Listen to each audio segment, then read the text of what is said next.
Good morning, everyone, and welcome to our virtual Forecast 2021. I'm MetroTex CEO Janet Kane. Thank you so much for being with us today. And on a personal note, I'd like to thank you for your continued membership with MetroTex. I don't know about you, but I am very excited to hear about the future of our real estate market and the upcoming trends in DFW, and to start navigating past all the uncertainties in 2020 that we've found. And I'm fairly certain New Year's this year is certainly going to be something to celebrate. Today's webinar technology is being managed by Professional Development Program Manager Elizabeth Marshall. So thank you, Elizabeth. And Professional Development Director Roxy Glenn will be handling your questions that are submitted through the question pane. So please feel free to post your questions as we hear from our speakers today, and Roxy will relay them to them at the appropriate time. I would like to now introduce you to today's moderator, our wonderful MetroTex 2020 President, Terry Tremaine. Terry has done an amazing job this year going through past all the hurdles that the COVID-19 pandemic has brought. Terry is a realtor with Century 21 Mike Bowman and has more than 30 years experience. She has served not only as our leader this year and a board member for many years, but also has served on numerous committees for MetroTex, GMMLS, Texas Realtors, and NAR. Please help me welcome Terry Tremaine. Thank you so much, Janet, and welcome everyone. I'd like to introduce our first guest speaker this morning, Dr. Lawrence Yun.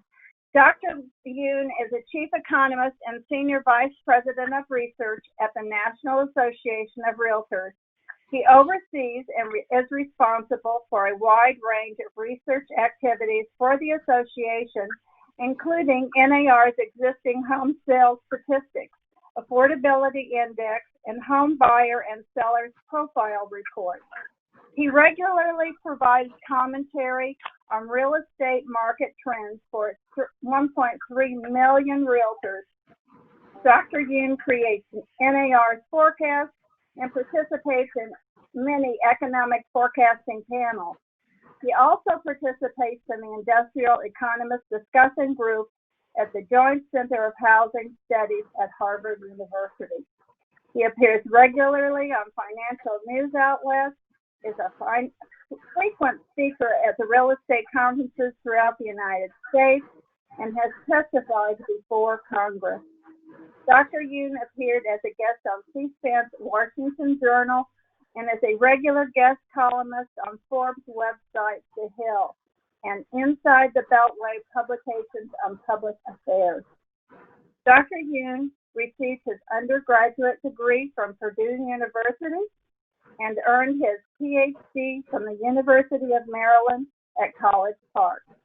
Please help me welcome Dr. Lawrence Yun. And good morning, everyone. Certainly, the real estate market has surprised us in 2020.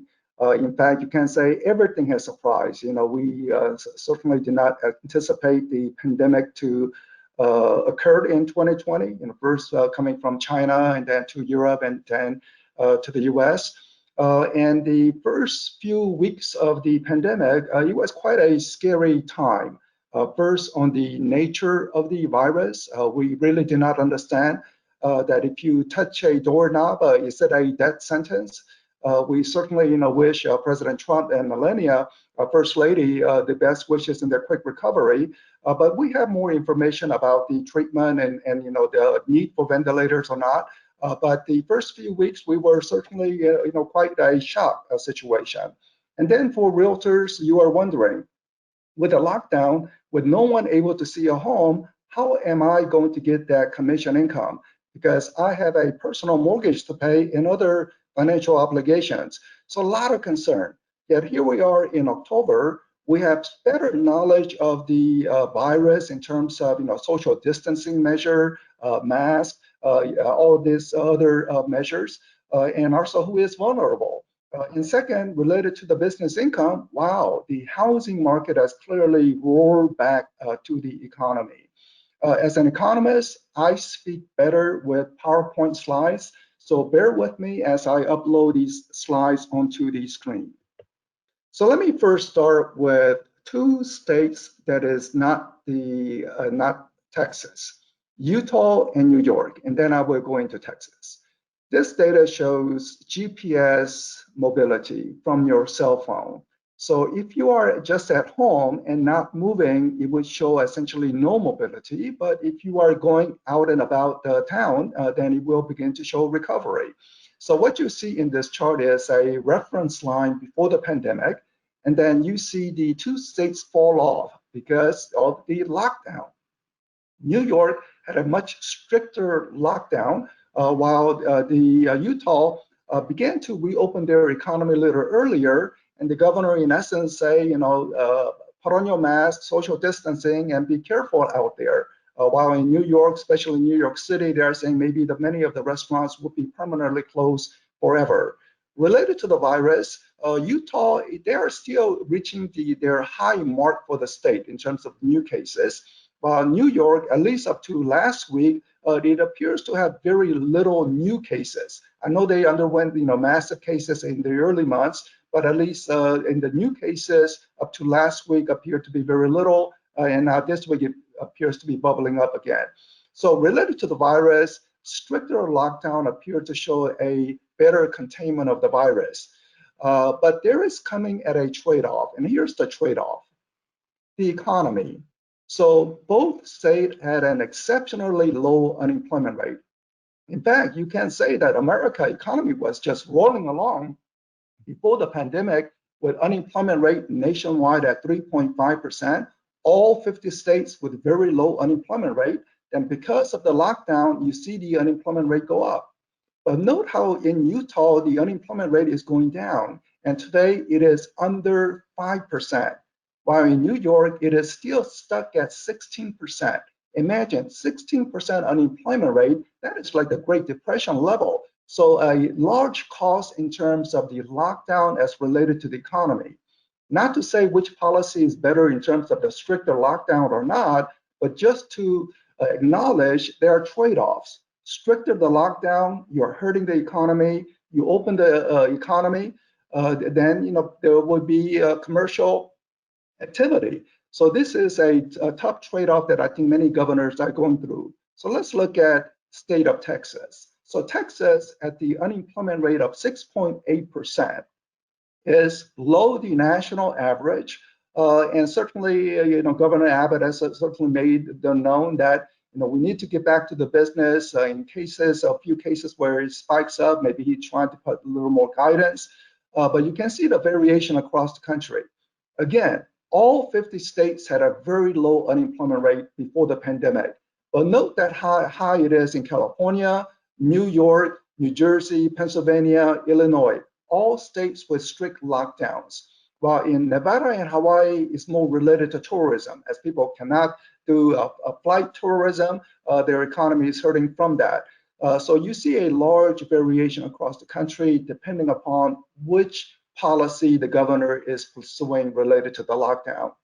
Now let's look at the job creation. So the overall job creation, and fresh data came out this morning, essentially saying about 600,000, 700,000 net new jobs. So there are job losses, job creation. What is the net in the latest month of September? It was about 700,000 job creation. But over the past 20 years, which this chart illustrates, is demonstrating that we went through that subprime mortgage boom, so job creation that you see in the middle of the chart. And then we knew that in hindsight, it was a mistake. You don't give out mortgages without income documentation, or that overstretch people's budget. It's going to lead to something bad. And yes, foreclosure crisis. So we lost jobs during the foreclosure crisis that you see in the middle of the chart. From the middle all the way prior to the pandemic, 10 straight years of job creation, the longest economic expansion ever in the US. And in a single month of April, we lost all that jobs, all job gone in a single month, the 10 years of creation. So it was a tough call during that period. But note how in the recent months, job creation is occurring. We have recovered a little over half of those job losses. To put the numbers, we lost 20 million jobs. Now we have created 11 million jobs. So we need another 9 million jobs to get us back up to normal. Maybe a vaccine discovery will do the trick, or maybe there's fundamental structural change that will make it a long period before we fully recover. But at least some states are recovering a little faster compared to others. I know Dr. Gaines will go over a lot of local statistics, but here's one local data that I have to share with you. The total jobs of the Dallas-Fort Worth greater metro area. And note how, let me go back to my screen. I pressed the wrong button and I lost, okay, there we go.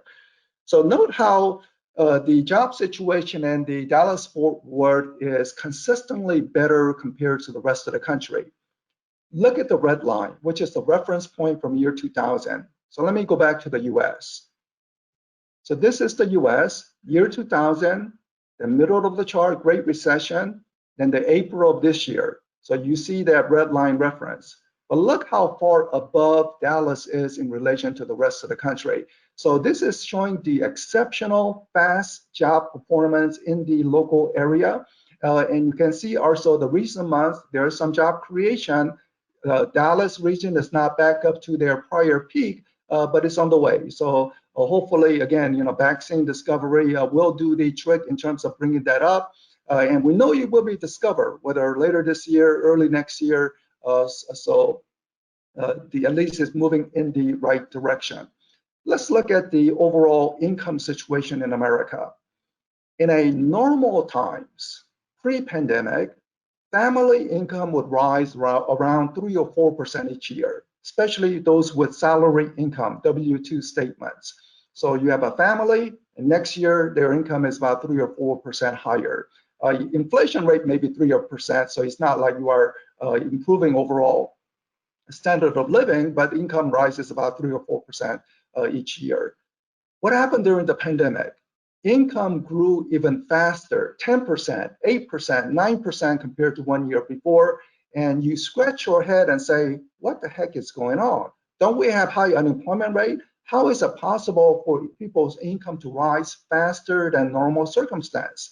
And it is due to the fact of massive stimulus package, $1,200 check, additional amount if you have dependent family members, and also the enhanced unemployment insurance benefits.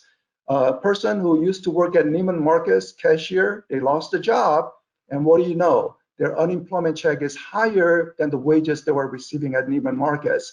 So enhanced unemployment check has really boosted people's income, and also for business owners, small business owners, the loans, PPP loans, where if you meet certain criteria, you don't have to repay that loan back to the government. So all this stimulus measure has provided a big boost on terms of the income situation. So what are people doing with this stimulus income? They're not spending. First, you want to go see Texas Rangers play? Sorry, the game is only online. The restaurants, well, some people still feel uncomfortable going indoors, and that has limited the full recovery in the restaurants. So a lot of activity is not occurring. So if you were to ask many banks, Wells Fargo, Bank of America, local community bank, they will say their bank deposits are rising and rising. People are saving money, which hints at once the economy moves into further reopening, phase 3, phase 4, or the vaccine is discovered, there is a potential of unleashing of that money back into the economy, because we have large degree of stored up savings ready to hit the economy because people receive sizable stimulus money. Just out of curiosity, where people are spending money, you can see that people are spending more at the beer liquor stores, but that is not due to the fact that somehow people are drinking more. It's just that the bars are closed, so people are not drinking at the bars; they're drinking at home. The online shopping, no surprise, is up. Maybe you did not know that it was up 20% from 1 year before.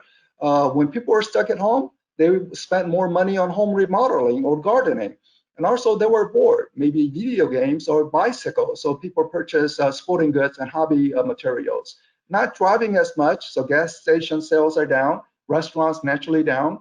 If you don't have to meet people in person frequently, well, you don't need new clothes. So clothes are down, and gifts and souvenirs, that is one of the harder hit areas in terms of the retail spending. What about paying for apartments? So we know there are some social activists in major cities who are saying cancel rent, or don't pay rent, telling the renters don't pay your rent. So let's see what happened. Back in 2019, when the economy was doing great, about 90% of tenants pay rents on time.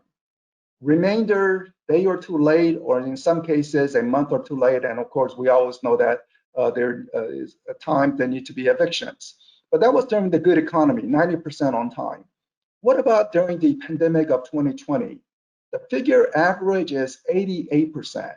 And many apartment owners are quite surprised that the rent payments are holding up this much. And the reason why it's holding up is because of that stimulus checks or unemployment insurance. And people are saying, look, I have the financial resources. I am going to fulfill my responsibility. I signed a contract to pay the rent, and I'm going to pay the rent. So overall, very little damage related to paying apartment rents. But you will be curious to see what happens in October, because the unemployment check amount will be lower. In fact, the next stimulus package, Speaker Pelosi, the majority leader, Mitch McConnell, they are debating as to what the right amount of that stimulus is. And one of the contention is to say, do we continue to provide generous unemployment benefits so they can pay the rent and other part? Or does it disincentivize from people to come back to work? Because we need people to come back to work. So they're trying to negotiate those points. But I will be monitoring what happens in October related to rent payments because the unemployment check amount is certainly lower than before. Let's go to now very good news, the remarkable housing market recovery. This is the closing sales activity. Note how it went down during the lockdown, but it has roared back, up 10% in August compared to 1 year before. Many realtors would have said summer of last year was a very good activity. This year, we are doing better. New homes, the builders, up 44% from 1 year ago. Whatever the builders are building, they are able to sell it. So the builders are having a good time because there's plenty of buyers. The autumn months activity will be very solid because the pending contracts are much higher compared to 1 year ago. In fact, we hit an all-time high in terms of pending contracts. Now, we know not all pending will lead to closings. Some of the appraisal, there could be some problem where people need to come up with additional cash as the market price is far above appraisals, or there's some home inspection contingency. But contract activity is implying that home sales activity in the autumn months will be one of the better autumn months ever. Even better news. What do realtors say to their clients to say, demonstrate seriousness? Get a mortgage approval. So what are consumers doing? They're filing for mortgages. I know there's surge in the refinance activity, and hopefully many of you have benefited from refinance, but I wanted to exclude refinance and look at only the mortgage application to buy a home. And it is up 20%, 30%, depending upon which week you measure, which is implying that the pipeline of potential buyer is filling up. So not only will autumn be good, but it looks like the winter months could be one of the best winter months activity ever. I mean, normally, there's a strong spring and summer buying activity and then some softness in the winter, but then maybe the drop in this winter would be much less, and certainly compared to other winter months, it could be one of the best ever based on the pipeline of buyers showing up based on the mortgage applications. Home ownership rate consequently is rising.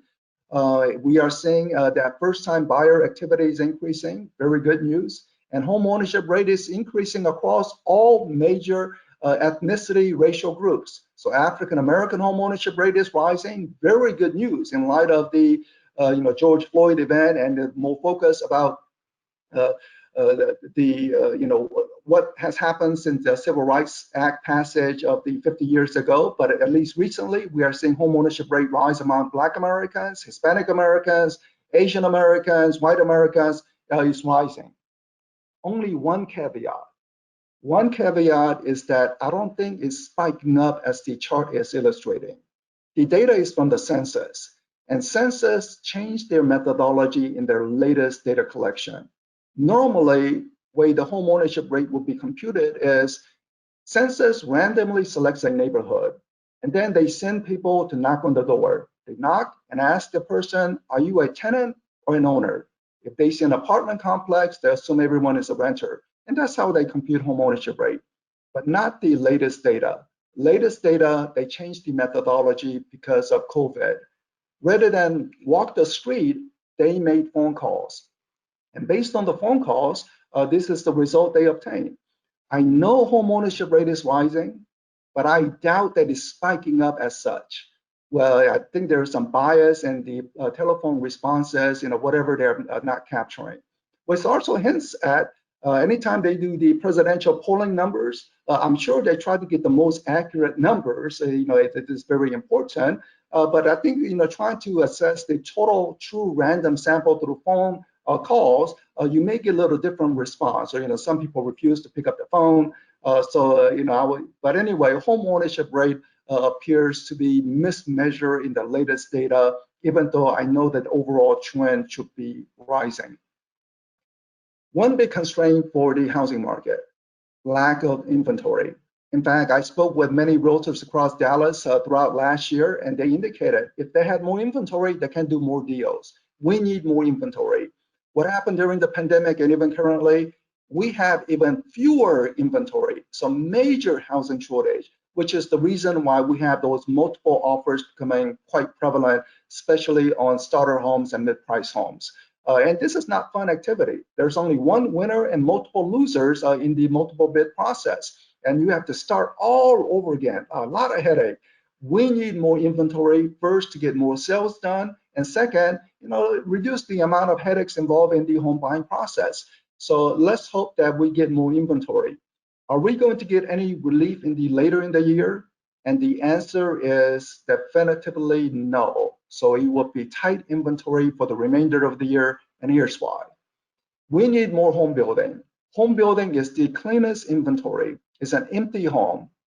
When those empty homes come to the market, it leads to many people wanting to trade up. So as they trade up, they release their existing homes onto the market, that chain reaction process. So what are home builders doing? Well, during the subprime days, they overbuilt. Then there was a crash, and for 10 straight years, builders underproduced. The cumulative effect of underproduction is we simply don't have enough homes for sale. So we need more home construction. Because of the pandemic month, there was some activity decline, but now we are seeing activity pick up again. But home building is 5 months, 7 month, 9 month process. Inventory will only begin to show up in a meaningful way in 2021. So for the remainder of this year, I think we're going to have very tight inventory situation. So keep that in mind as you work with the sellers and buyers. Thank you for that time warning. Let me also explain about the trend. We are seeing more trend towards suburbs in the rural area, smaller town, and away from city centers, especially in the expensive city centers of San Francisco, Chicago, Washington, and New York. And the reasoning behind this, without a doubt, is work from home phenomena. I think many companies will provide more worker flexibility, which means that people will seek larger size home, not worry about commute, so they're willing to go to the suburbs. It could also be for some people to say, well, I'm going to have my job in San Francisco, but I'm going to live in Dallas because of zero state income tax, and I can buy a mansion in Dallas while I can only have a small townhouse in San Francisco. So you may begin to see some technology workers beginning to relocate into more affordable areas or where they benefit from the tax changes. And therefore, my forecast overall is home prices still rising. Home sales, we missed the spring buying season, but the second half is so strong, we're going to make up for it. And in 2021, everything lights up including secondary housing demand from work from home phenomena. And therefore, home sales, I think, could easily rise 6 to 10% in 2021. Thank you for listening, and thanks for giving me this opportunity to share with you some of my thoughts. Thank you. Thank you so much, Dr. Yoon. What great information. Roxy, do we have questions? Yes, we have quite a few. We're going to start off with the airline layoffs. We have a couple about that, and one is North Texas is about to get hard hit with layoffs by American Airlines and other travel industry companies. What type of local impact should we expect from this type of large local employer actions in the final quarter of 2020? So the job market is continuously dynamic, meaning that the airline industry, because the stimulus package may not be coming along their way, and hence there is a job layoff. I mean, there are job creation in the construction industry, job creation in FedEx and in Amazon delivery. So there's constant job flux in the marketplace. And in the special year of 2020, I think we can anticipate more flux. But overall net job situation is still rising, even though there are layoffs in certain sectors of the economy. My own preference is to say, let's have another stimulus. Now, I know that, Congress is debating about the right size, but stimulus will certainly re-accelerate the economy forward. But right now, for the airline, it looks to be tough. And especially even with the vaccine discovery, many of the business travel may not really return as people are becoming very comfortable with this video conferencing, GoToWebinar, Zoom, and others. So the business travel may not return back to normal even with the vaccine recovery. Okay, our next question. Do you see the possibility for either an inflation scenario or a deflation scenario later this year or next year? What are your thoughts on that? Inflation is not a factor this year or next year, but with so much printing of the money, one has to be concerned about 5, 6, 7 years from now. And one way to protect against inflation because of the printing of the money is to have tangible asset. Some people want to buy gold, but I would say buy real estate. Anytime there's an inflation, real estate value always keeps in line with inflation. So if one is concerned about potential inflation, and I think 5 years from now, we will have higher than normal, maybe not the 1970s style 10% inflation, but maybe 5% inflation. And one way to protect against that is to have a tangible asset like real estate. Okay, we have another question. Speaking of builders being able to sell all of their homes, since they often have financial ties with the associated lenders and appraisers, what prevents prices from becoming more than the value of the home? Trying to run through my thought. Well, from the builder's perspective, first, the market price is always determined not by the material costs. I mean, lumber prices have essentially tripled, so that's one constraint. But in other areas, it could be the zoning regulation that makes it very burdensome for the builders. But the market price is trying to, sell it based on what the buyer needs are. And right now, the demand is very strong. But for the builders, the strongest demand is on more mid-price homes. And they're having trouble building those mid-price homes because of the material costs. In some cases, hard to find skilled construction workers, overcoming regulation. So we need to begin to address how do we get more workers into construction? Again, people who got laid off at the retail sector, hotel industry, can they be trained so that they can go into construction? By the way, construction job pays about 2 or 3 times more than the retail jobs. So maybe there is an effort that can be done to provide more vocational training because we are clearly short on the construction workers. Okay, we have another one. What are your thoughts on the commercial real estate going into the next year and then 2 to 3 to 5 year outlook? Thank you for that question, because as I was scrolling through my PowerPoint a little fast, with the 1 minute remaining, I did not cover the following, but I'm going to answer that question with the following. I hope you can still see my chart on the screen. So this is the REIT stock market return showing that the hotel industry is really suffering, retail sector also suffering, the office spaces. The only area that is doing well in commercial is the industrial and infrastructure. And consequently, I think there will be some price reduction in the commercial sector, especially the retail and possibly even in office. Apartment, I think it could hold on possibly. The warehouse pricing could even increase, but the commercial area is completely different, other side of the coin from residential. Residential is booming, commercial, broadly speaking, it is a tough going at the moment. Okay, and we have time for about one more question. So the last question is, what are your thoughts on water issues, such as will water challenges and prices push people out of these areas over time? Well, I don't fully understand the question, but one of the things that NAR President Vince Malta, he visited the White House before the pandemic, and also he has some video conference with the White House to say that we need to build more homes because we have this housing shortage. One of the constraining factor is some of the water regulation in America, where you have a puddle after a rain, and because of that, somehow the EPA prevents the developers from building. Even though the water clears off once rain is over. So we try to say, let's use common sense. If there's a land available, certainly we want to have clean water. But in areas where there's a plentiful land, where the developers have developed the lots and able to build home, let's not prevent some of the excessive water stringency law from building, because we have a housing shortage. And one more pop-up, so this will actually be the last question. It seems that the concept of affordable housing keeps getting out of the reach of the lower to middle class. What steps do you think NAR can take to help promote it? We have to build more homes. It's an increased supply.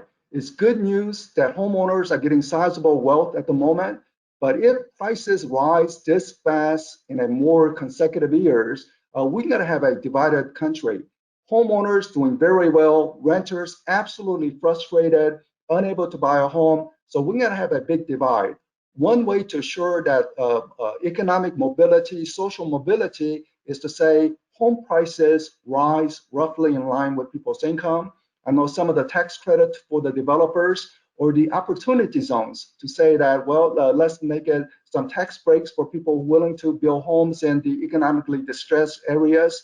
But we need more supply. But without the supply, it will simply lead to the supply and demand dynamics of pushing up prices too high. Good news for the owners, but absolutely terrible news for potential buyers. Thank you, Dr. Yoon. We really appreciate you. What great information. I'd now like to introduce our next speaker, Shalissa Perry, Chief Marketing Officer at Downtown Dallas, Inc. Downtown Dallas, Inc., DDI, is a private nonprofit organization serving as a primary advocate and champion for downtowns, ensuring that downtown grows as a vibrant center of urban life, recognized locally and globally for the quality of its businesses, hospitality, entertainment, living, and cultural environments. Shalissa is currently responsible for overseeing marketing, PR, membership, strategic partnership, and community relations for the organization. Shalissa has been with the organization since 2012. She is a 1999 graduate of Colorado State University and holds a Bachelor of Science degree and graduated with honors.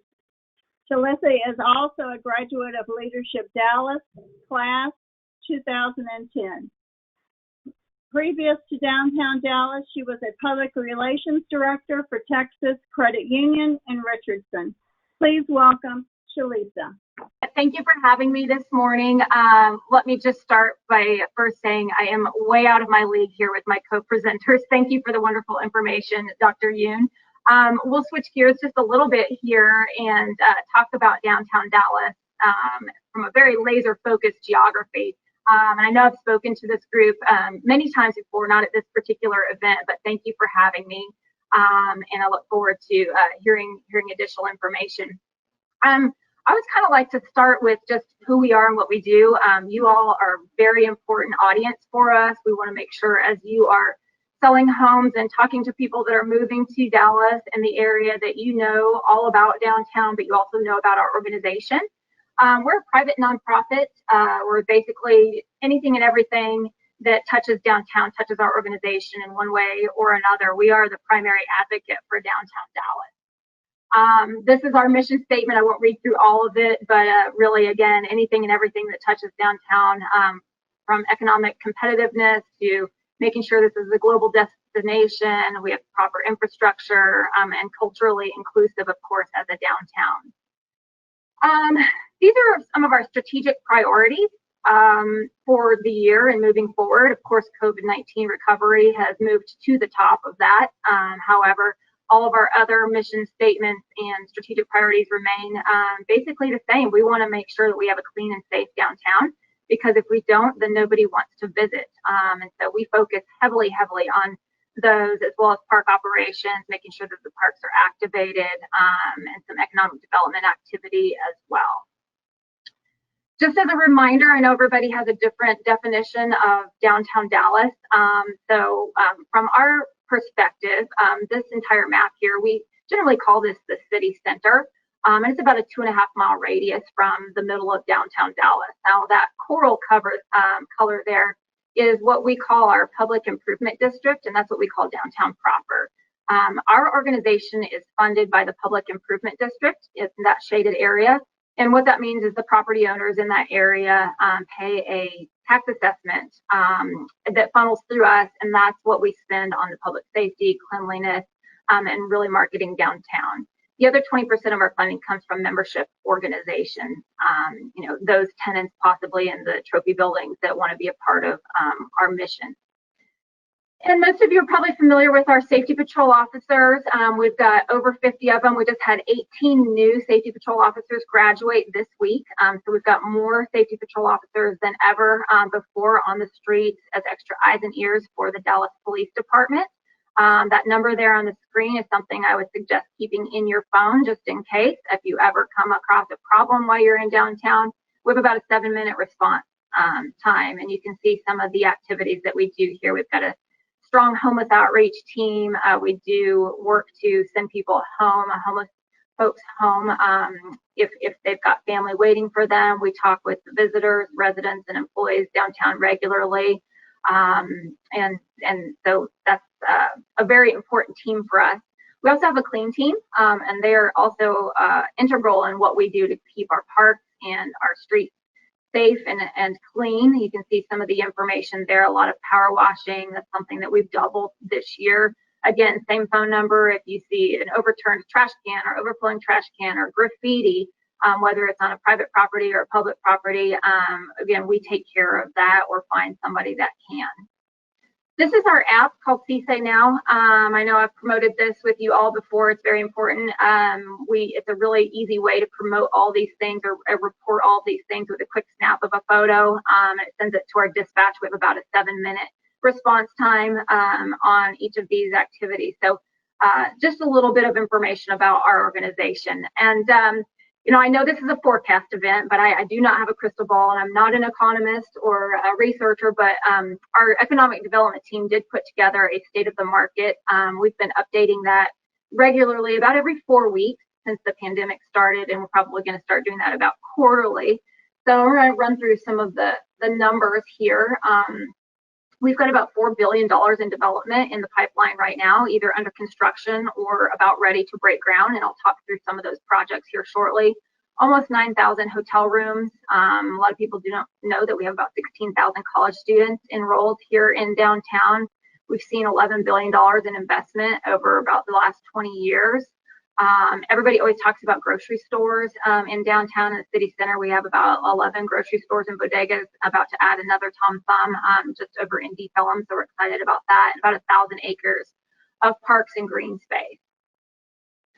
And these are our city center demographics, pretty similar both from downtown and city center. We are a little bit more diverse, I think, than some of the other parts of the city. We just have additional resident base, and you can see our household income, median household income there. These are just some stats as we're really talking about downtown and promoting downtown. These are some of the things that are selling points that we talk about, and some of this could be a downfall, and we're looking at it as an opportunity. We have 86 acres of undeveloped land in downtown Dallas. That's unheard of in any other major market. And so we're looking at that as a positive, as a place now, even hopefully post-pandemic, that companies are looking to move to a more affordable area, and downtown can be that for them. And if they want to create a campus situation, they can certainly do that and be more spread out, perhaps, than one of the other major towers. We have about 7.4 million available square feet. So again, we're looking at that as an opportunity. You know, we know cost of living here is quite wonderful compared to these other markets, and so we've just illustrated that here. And one of the things that we like to talk about a lot is the housing options. I know Dr. Yoon talked about rural and moving to the suburbs, and we do see some of that. We haven't seen a lot of flight from our urban center yet. We're less, you know, we're a little bit more spread out than some of the major markets. But something that we like to tout here is that within, if you work downtown, you've got a variety of housing opportunities within about a 10-minute drive. You can live in a single family home, you can live in a mansion, you can live in a loft, you can live in an efficiency townhome. You've got a lot of opportunity. You don't have that opportunity in a lot of areas in the region. So we have grown from about 200 residents back in 2010. So in the last, well, about the last 20 years, we have 200 residents. We've got 12,000 residents now in downtown, and that is growing. We've got 50 residential properties. We've got 26 hotels, and we've got 30 projects underway, which we'll talk about here in just a minute. As you all very well know, most of our product downtown is rental. We do have some for sale product, but the majority is rental. And so that is one of the things that we strive for, is to have more for sale product. As far as our prices, it's a very affordable market compared to many other major markets in the United States. It's also affordable compared to some of our neighboring neighborhoods here. We've hit about $1.87 a square foot for rental in 2019, and we've gone down just slightly to $1.82 a square foot. We've added a lot of supply in the last year, and we're about to add a whole lot more. We've got a lot of deliveries coming in the next couple of months. And of course, COVID has had some impacts there. And we're hoping for a strong recovery in 2021. We have not seen many people moving out of downtown yet, but I think it's still a little bit early to know that. As leases come up, we'll be able to understand that a little bit more.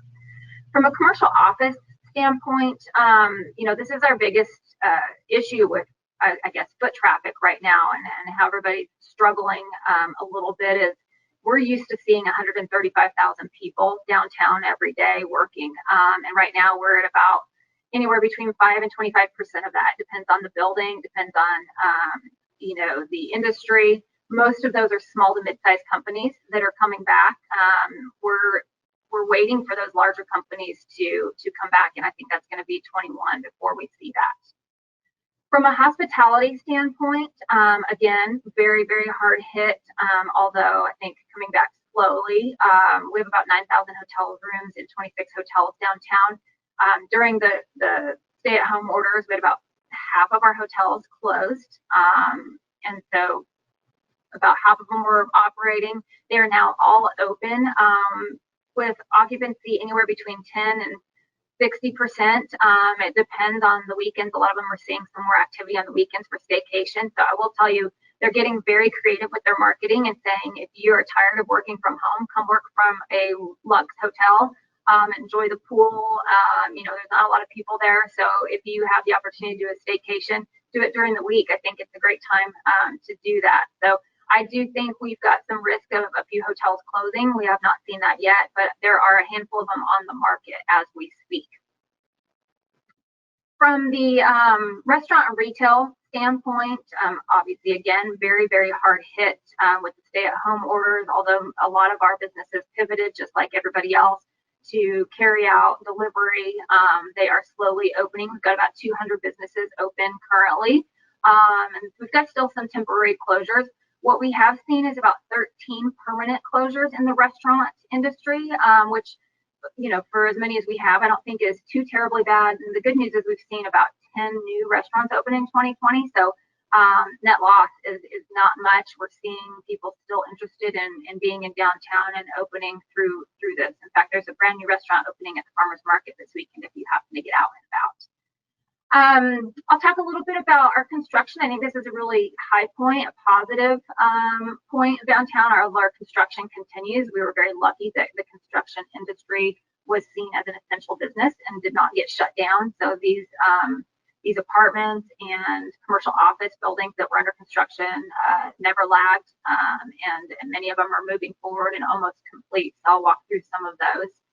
Parks, I mentioned parks is such a huge piece of what we do downtown as we try to attract more people to live downtown in the urban area. They've got to have these open spaces, and of course, nothing is more important now than these parks and open spaces. So this is Main Street Garden. We just renovated the playground last year, and the reason I chose to put this in here is because we're very excited. This is actually the playground for the brand new Dallas ISD Montessori school that just opened.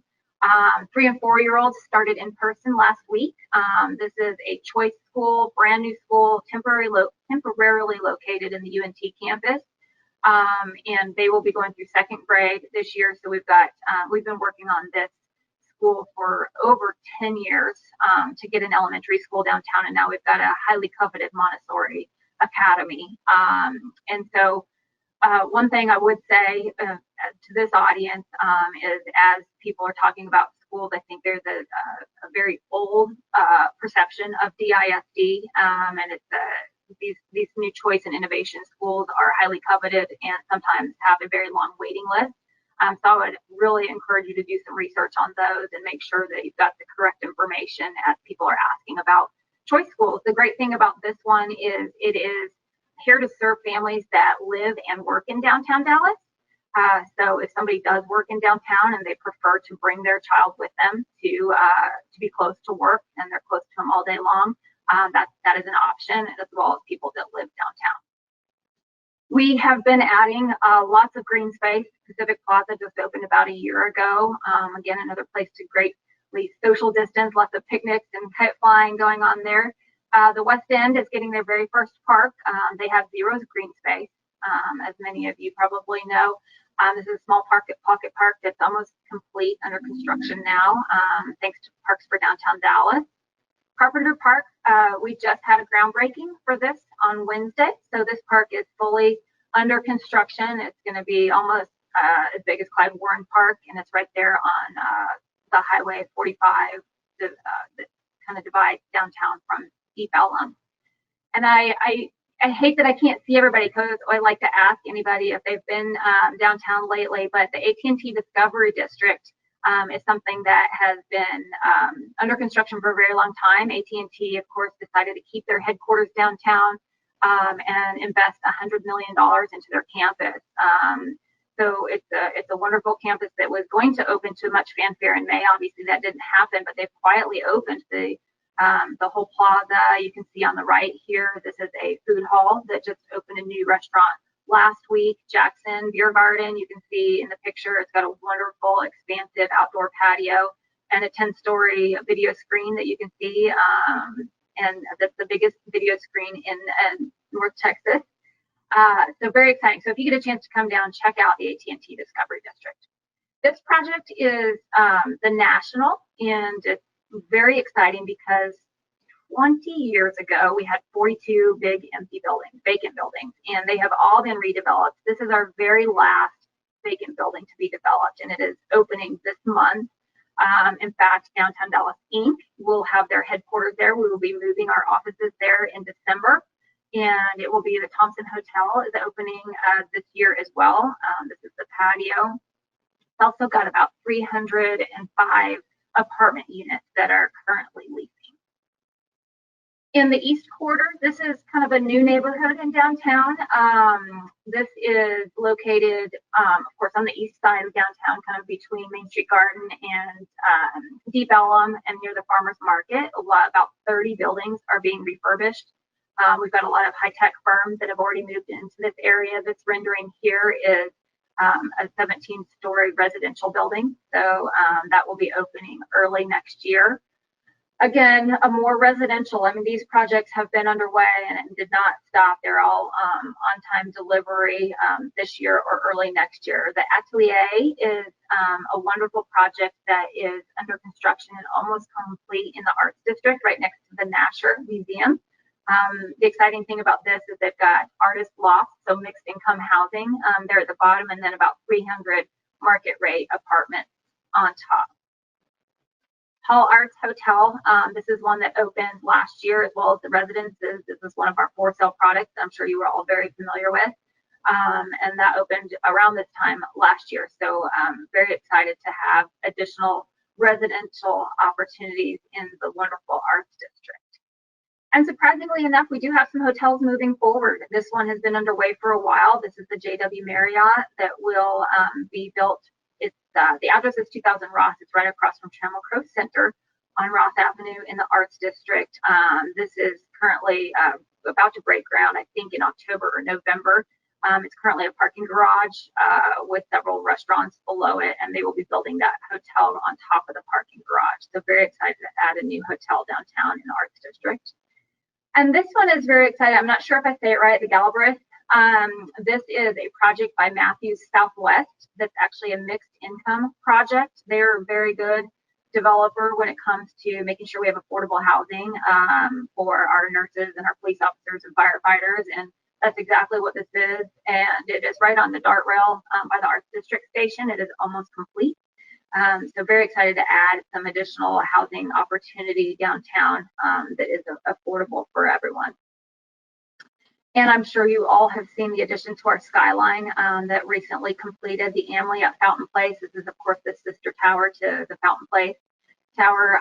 Over 300 units that are for lease now. They are about 20% leased as of a couple of weeks ago. So very exciting to add that as well. So a lot more residential opportunity in the Arts District, which of course is very popular.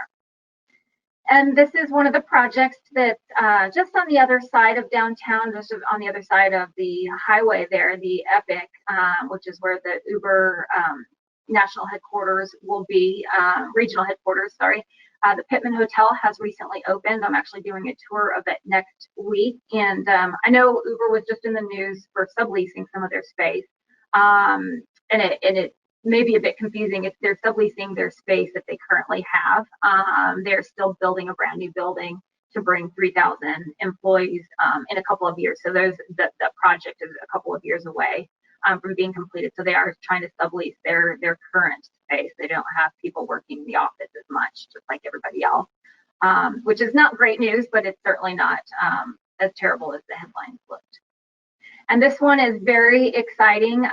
We are getting our very first brewery downtown. Pegasus City Brewery is opening a tasting room and beer garden right by the AT&T Discovery District. This is in the old Joseph A. Banks building, if anybody's familiar with that. We helped bring this retailer downtown, and they should be opening in November. So please come down and check it out. They've got an expansive patio that they'll be opening, so lots of places to social distance and sit outside and enjoy a cold beer. So moving forward, what are we going to do to try to help bring downtown back? We're starting to see a great recovery, but we still have some industries that are very hard hit, of course, in the hospitality. We're doing our very best to do everything we can to help with business continuity and recovery. Of course, top priority, safe, clean, and secure. We want to make sure that we maintain a very safe downtown. We are going to be relaunching an economic development campaign. I'll talk about in just a second. We are continuing to support our development. As I mentioned, all of our adaptive reuse projects are done. And so we're starting to look to what is the next phase of development. It's going to be ground up from the surface parking lot. So we've got some work to do with the city to make sure we've got incentives for those developers. And of course, marketing and business recovery, we want to make sure that we have additional housing stock and opportunity for workforce, senior, and families. I think that's where we're really lacking and can make a difference here. I mentioned our economic development campaign, Downtown Dallas Now. Of course, we launched this late February, and then less than 2 weeks later, we paused it because of the pandemic, of course. So What this is downtowndallasnow.com. It has a lot of great information, everything that I've talked about plus more. So great place to find stats and information. It's really focused on commercial real estate and meant to be a toolkit for our brokers bringing interested parties into downtown. But the focus here is living and lifestyle and what it's like to be to work and live in downtown. So we will be reworking this a little bit and relaunching it in 21. So we'll be spending the next couple of months really just making sure everything is tip-top shape on the website. And these are a lot of our selling points. You know, I don't have to tell you all as far as an educated workforce, skilled talent. We've got a lot of available space we talked about. We've really made a lot of infrastructure changes and a great diverse housing stock. I won't talk too much about this one, but the strategic plan, I wanted to make sure I mention it, downtowndallas360.com if you really want to nerd out on strategic plan. But it's a plan that we created with the city and the neighbors around downtown, basically in this map here, to make sure that we're connecting, advancing urban mobility, complete neighborhoods, and promoting all of our parks and open space. So you can learn more about that there. And I always like to stop with something fun. If you do not follow us on Instagram, please do, downtown_Dallas. We're doing a wonderful promotion. If you write a love letter to downtown, we're giving away $100 to somebody every single week of gift cards in downtown. So I always like to stop with a positive photo. I love the dog there. And I'm going to open it up to any questions I hope I can answer. Okay, Shalissa, we have quite a few for you. So first, what are the plans for Julia Shep's Freeway? There was some discussion about removing it. The 345, that one is still under discussion to whether or not it's going to be removed. If it is, it will either be a tunnel or it will be a deck park. And so there's a lot of discussions about highways around downtown, including I-30 as well. They're talking about decking that. So in discussions there are concurrent studies going on by multiple groups right now for both those to figure out what the best opportunity is. The likelihood of it coming down is high, and we are in support of that, but we will have to replace it with something that makes sense for commuters.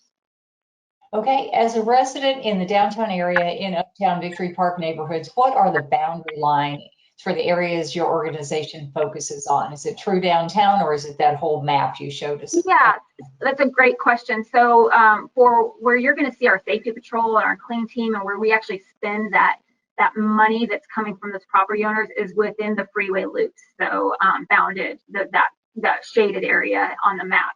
From our strategic plan and marketing standpoint, we really like to market and work with our neighborhoods, which is the whole map. So including Victory Park, Uptown, Deep Ellum, Cedars and Southside Design District.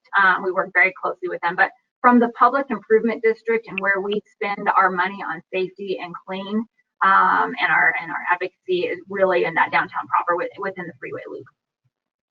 Okay, the next one, how have local businesses been impacted by the recent demonstrations in the downtown area, and how are the business owners overcoming the property that was destroyed?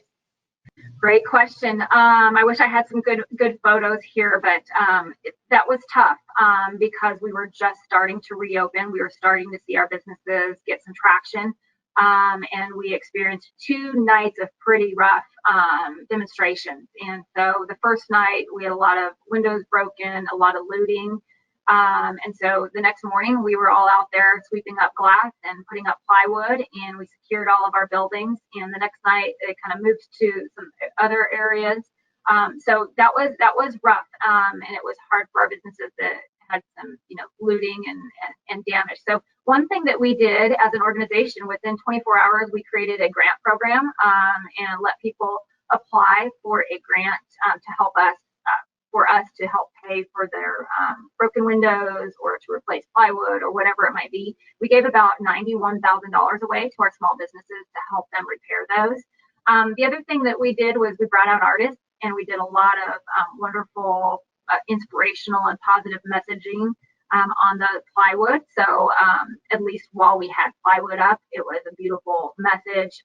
And once things kind of settle down, things have come back to normal. There are a handful of businesses that are still temporarily closed, but that's not due to those. It's due to, of course, the pandemic. But we're coming back, and we supported those small businesses, and everybody's making their way through. And we're still seeing demonstrations, but they're all peaceful, and it's a regular occurrence, and we want that to happen. We want to be a very inclusive downtown place where people come and voice their opinions and express their opinions, and so we're happy for that, and things are very peaceful. Okay, do you have any updates on the high-speed rail and its impact on the business and visitors in downtown? Yeah, so I think this was just last week in the news that they were approved with all of their it's not the funding, it was all of the state approvals to move forward. So they say they're going to move forward with construction starting within a year, and it will take 4 years to build. So that's a 90-minute trip from downtown, and that station is going to be in the Cedars, just on the south side of the convention center. So we are working very closely with the developers and the city to make sure that that station development is something that makes sense for downtown, and it will be a mixed-use development, of course. So we're very much looking forward to that. There was some question marks there for a while, but it is moving forward and should start construction within the year. Okay, we have time for about 2 more questions here. So first one, how does your group factor the homeless population into its decisions for downtown Dallas planning? So that's a big discussion, and it's a challenge that all downtowns see. It's a challenge that we've seen, and so what we've done about a year and a half ago, we piloted a program. Actually, it's been 2 years now. We piloted a program where we started an early morning outreach, and we started visiting with our homeless, our unsheltered homeless in the parks, in the public spaces, and trying to get them what they needed, the services they needed. That program has grown from a pilot program into a full-blown. We have got 4 staff members that are out daily, 4,000 hours annually doing street outreach, and we've got over 30 partners with shelters that are not only in the downtown area but around the area. We actually do transports. We refer people, and we have a tracking system to make sure that where they're getting the help that they need. So that team has really done a great job. We've seen a lot of success stories with people getting jobs and getting into rehab. And of course, it's a small dent. We can't change the world. We are not a social agency, nor do we want to be, but we thought that was an important way for us to make an impact on the downtown homeless population. So we're focusing on partnerships and making sure that we're holding people accountable and making sure that people have the right resources they need to get the help that they need. Again, we're experiencing some issues with shelter capacity. So, pre-pandemic, they were full. Now they've got even less capacity available because of social distancing. So we tend to see some challenges. And so we're just doubling down on our partnerships and our staff and our team. We've even got a fellow that is a homeless individual that lives at the bridge who is helping us on that outreach team. So we've got people that can really get out and talk with these folks. We're seeing some great success stories. Okay, and then our final question, can you give us an update on the Trinity project, and is it still being considered?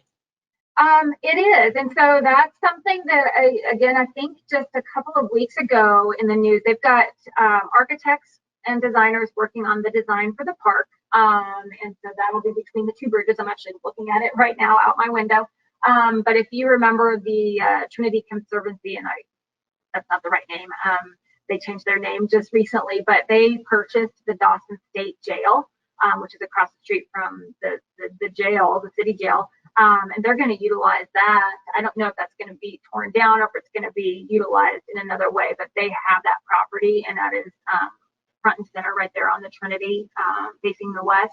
That's a big piece of the park. So right now it's in design phases, and they are currently fundraising, but they're well on their way. So that looks to be happening. But we've been talking about that for a long time. I think we've got the right folks in place to make it happen. Thank you so much, Shalissa. What great information about downtown Dallas. I didn't know a lot of that. Thank you so very much. You're welcome. Thank you for having me. Thank you. Our next guest, I'm excited to introduce our final speaker is Dr. Jim Gaines. Dr. Gaines has been in the Real Estate Center since 2005 and has served as a chief economist since 2015. Dr. Gaines focuses on Texas's economy as well as housing and land development issues throughout the state. Dr. Gaines has more than 40 years experience on the broad array of professional real estate activities and consulting, research, education, urban economics, land use analysis, development, project risk assessment, and more. Dr. Gaines was an associate professor of real estate and finance at the University of South Carolina before serving as the president of Rice Center, an urban research center affiliated with Rice University.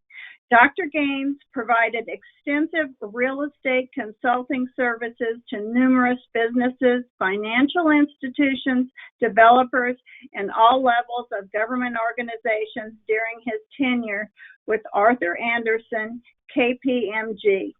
Dr. Gaines earned his BBA, MA, and PhD degrees at the University of Georgia. Please help me welcome Dr. Jim Gaines.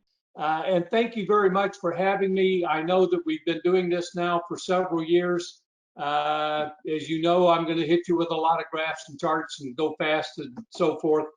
But in outlook for 2021 and for the rest of this year, I mean, we basically have got another 4 or 5 months of another quarter of 2020 to go through, and then 4 more quarters of 2020. All bets are off.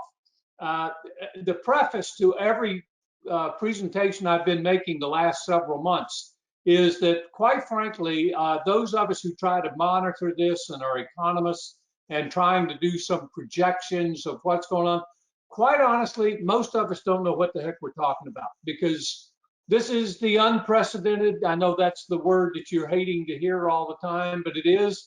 We've never been through anything like this before, so we don't have any kind of role model to fall back on, no history to fall back on and try to figure it out. If you're not aware of it, we're officially in a recession. I guess you could, that's no secret to anybody, but the National Bureau of Economic Research did declare that February of 2020 was the peak month of that economic prosperity that Dr. Yoon referred to earlier, over 128 months of continuous prosperity since roughly 2010. But that was the end of it. And of course, when it hit in March, April, May, everything went down, and it's been that way ever since. We're going to see. I mean, here's what it looks like. I like a picture to show things, but here's the GDP growth, if you will. And I know that's not the best measure in the world, but it's what we all tend to use. And you can see what it looked like back through 2016. We were averaging 2.2, 2.1, 2.2, 2.3%. Hit a couple of quarters in there where it was over 3. And then we hit the first quarter of this year, mainly the month of March, that caused us to be down about 5%. Second quarter number, worst on record, that 31.4%, that just came out this morning, revised number. It's the worst we've ever had unrecorded, and this is an annualized quarterly change is what that number is. On a year-over-year basis, looking at GDP, second quarter last year to second quarter this year is down about 9.5%, just a little less than 10%. Like I said, no economist in the world really has a model or a really good crystal ball. All of our crystal balls are really fuzzy. I've been still using my 8-ball on my desk that I just shake it a little bit and see what it says. But general guesstimate for third quarter, this is going to wind up, ironically, being the best quarter on record in terms of the computed annualized rate of growth in the GDP on a quarterly basis. And it's going to be somewhere probably between the 25 to 30% range. It depends on who you talk to and what they're saying of what it's going to look like. So how bad is it? Well, second quarter of this year, like I just said, worst on record. The CBO, the Congressional Budget Office, has estimated that the whole pandemic, when we look at it over the whole spread of the 2020s, the decade of the 2020s, that it's going to cost us about $8 trillion in overall economic activity. And that's like I say, everybody's number is a guess right now, but it's a general ballpark number that'll have something to do with it. We've had a little over 62 million people claim unemployment insurance since March of 15. It's about a little more than a third of the whole labor force. Texas's claims are a little greater than 3.6 million, about a quarter of the jobs. It's been brutal. As the slide Dr. Yoon showed earlier, basically all of the gains of the last 10 years in terms of jobs were lost in about a 2-month period from February to the end of May. So, and that's the reason it's so different here. And you can't really compare it to the Great Recession that we went through back in 2007, 8, 9. You can't even really compare it to the Great Depression of the 1930s. We hit in excess of 20% unemployment back in 1931, but it took a year and a half to get there. We've gone from almost absurdly full employment at less than 4% unemployment to upwards of close to 15 or 16% unemployment, depending on your numbers and like what you want to look at. But we did it within like about 2 months, almost really 1 month. So it's been amazing. It's also true that the state of Texas has been hit with a double whammy. And it started back in January when the Saudis and the Russians decided to have an oil price war and affect production and so forth. Their secondary target, in addition to each other, was the American fracturing industry and the energy industry here in America, because they saw that as one of the biggest threats to their market share and to their economies and so forth. Well, that started January, February, but by March with the pandemic, it was all on top of each other. The pandemic's basic impact economically has been a complete collapse in global demand for just about everything. And it's not only global, but then domestic, state and local and so forth, just across the board, particularly for the 2 or 3 months from about mid-March to about mid-June, more or less, but especially April and May. We had oil price go down to negative $32 one day back in April, if you remember that. I mean, literally, energy producers out in Midland and the Permian were literally having to pay people to take the oil off their hands. That's a negative price. Now, since then, it's come back and it's been hovering right around the $40 a barrel. The other thing that's going on, and this from a real estate standpoint, we've got about 3.5 million residential mortgages that are in some level of forbearance. And that's been a big key here for the past several months of how much that is going on. And incidentally, that number has been improving on a week-to-week, month-to-month basis. It's about 7% or a little less really of the total mortgages outstanding, and it doesn't count the commercial. That's a whole different ballgame. But the residential mortgages in forbearances, it's a worrisome number for next year. Well, I'll talk a little bit more about that. The federal debt, if there is a dark cloud on the horizon for the economy, and yes, the economy is improving, it is trying to recover, it is not recovered, it's not a past tense, it's a present tense, it's recovering. But the dark cloud on the horizon is going to be debt, the level of debt, sovereign debt, and then to some extent household debt. And the interesting thing here is on the household debt side, it's not mortgage debt. The mortgage debt is actually in very good shape. And in fact, total mortgage debt is not up all that much over the last 10 years because of payoff and so forth, and the equity buildup. And that's one of the things that is helping the housing market and is going to help next year. Next year is going to be critical. We could see, like I said, third quarter being the best quarter on record. Here's quick claims, unemployment claims. Most of you have seen this graph before. As Dr. Yoon mentioned, we lost 20 million jobs back in April. We've regained less than about half of those jobs. The August number came out, and we'll still have to see how it's going. The unemployment rate officially is 8.4% nationally. There's a thing called U6. It's a more comprehensive measure of unemployment. It includes people working part-time that want to work full-time. It includes people who might not be actively looking for it, but are part of the labor force nevertheless. I mean, one of the big issues on labor economics is permanently unemployed is the phrase that's used, particularly if we start doing more on the benefit side and so on. And that rate is more like 14, 15%. That's the reason I mentioned that a minute ago. It's called U6 by the Bureau of Labor Statistics. You can look these things up online. It's all out there, but it gives you a little bit more realistic outlook or handle on what the unemployment looks like. It's also interesting. We're seeing, of course, a bifurcation or a real separation in the economics here and the economy. There's literally almost 1 million jobs out being sought. Amazon and Twitter, a number of the high-tech companies, the Ubers, the FedExes, UPS, and so forth, are looking to hire people, and at the same time, other industries are laying off. So we have to see how that's going to work. Here's a graph that I thought I'd share with you. It's a little old. I got out of the Wall Street Journal back in June.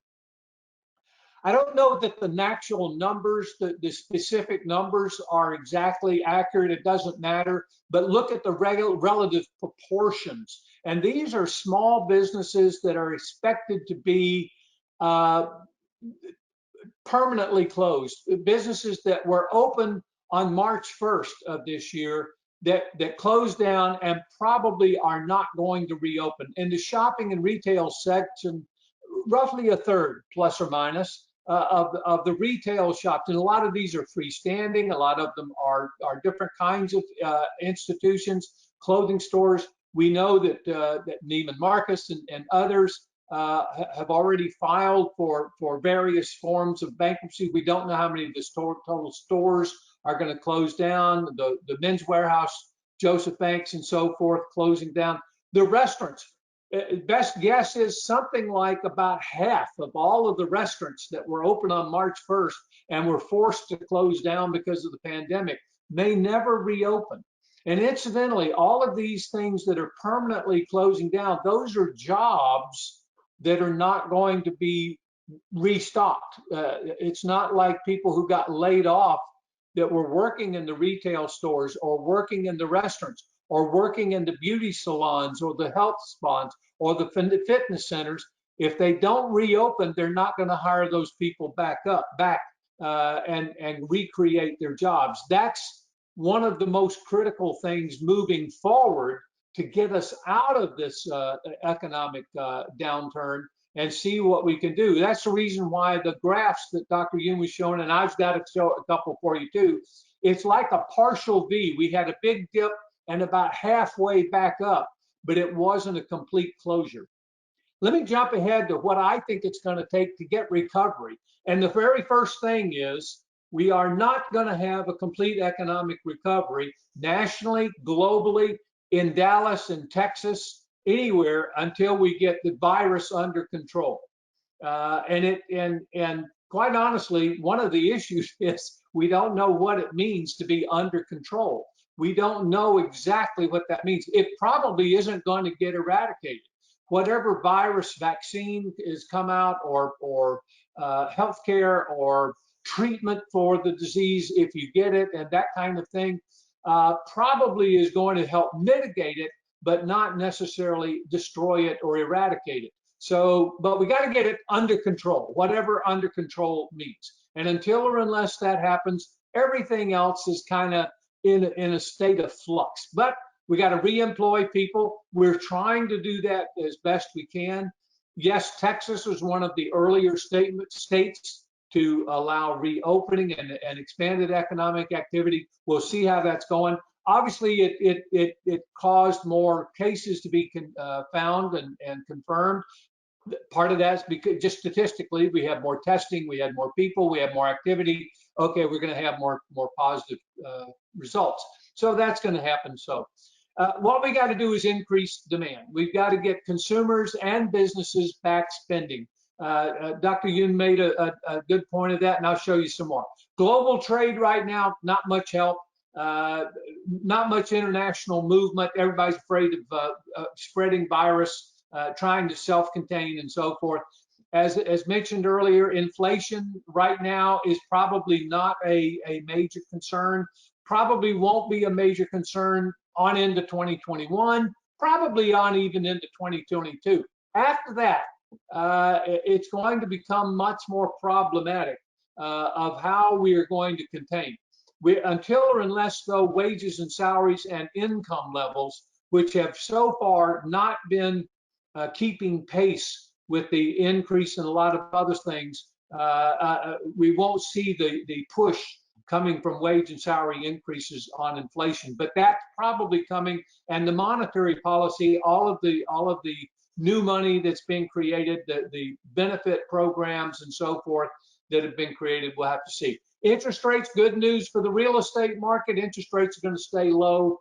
They may not stay at the under 3% mark here on into 2021, but they'll stay and hover in that vicinity. And so the interest rates haven't really been an issue in the housing market for some years. Right now, they are a major stimulus because they are so low and creating affordability and demand for homes and so forth.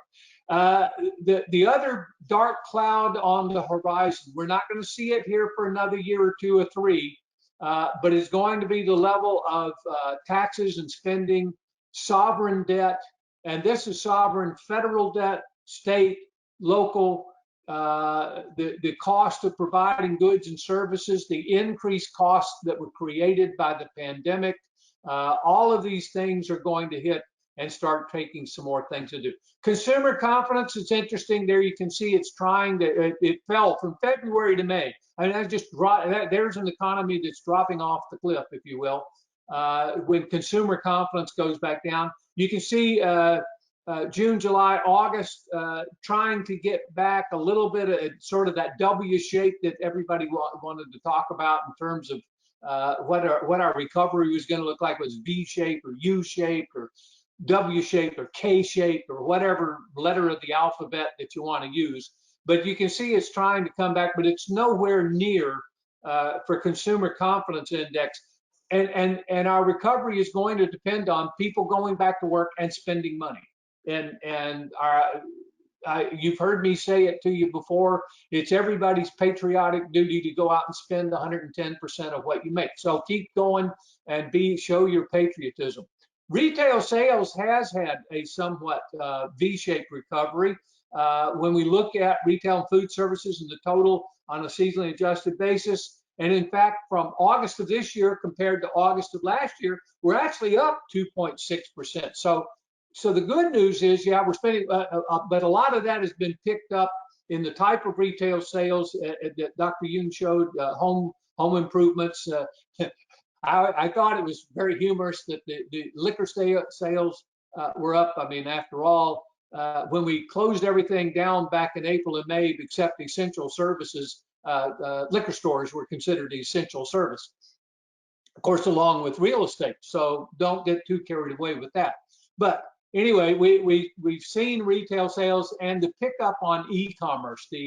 That may be one of the secular changes that we see going forward over the next coming decade.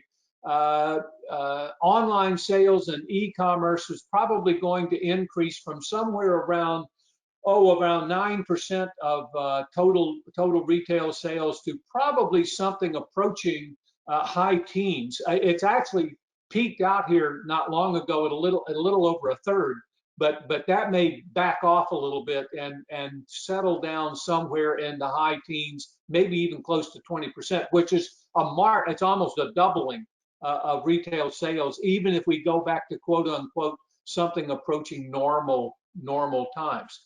I mentioned interest rates. There's not much to the story. The green line there is the federal funds rate. That's the rate that the Fed is dealing with on a every 6-week basis when the open market committee meets. They're keeping it at effectively, it's between 0.5 point.